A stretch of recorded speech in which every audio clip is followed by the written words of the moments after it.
বিচার ও সংস্কারের রোডম্যাপ দিতে সরকারের কাছে দাবি জানিয়েছেন জাতীয় নাগরিক পার্টির আহ্বায়ক নাহিদ ইসলাম।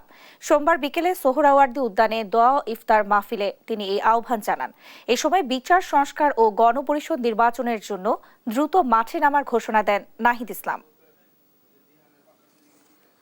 নির্বাচন আমরা আপনাদেরকে করে দিতে সহায়তা করব, ফলে সরকারকে বলবো দ্রুত বিচার ও সংস্কারের রোডম্যাপ ঘোষণা করতে হবে।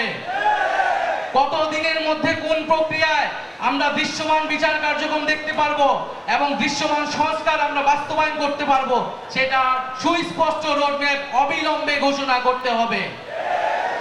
এবং আমি বলবো যে এই বাংলাদেশে আমাদের প্রধান উপদেষ্টা ডক্টর মোহাম্মদ ইউনূস, তাকে আমরা আমন্ত্রণ জানিয়ে আহ্বান জানিয়ে সরকারের প্রধান উপদেষ্টা করেছিলাম।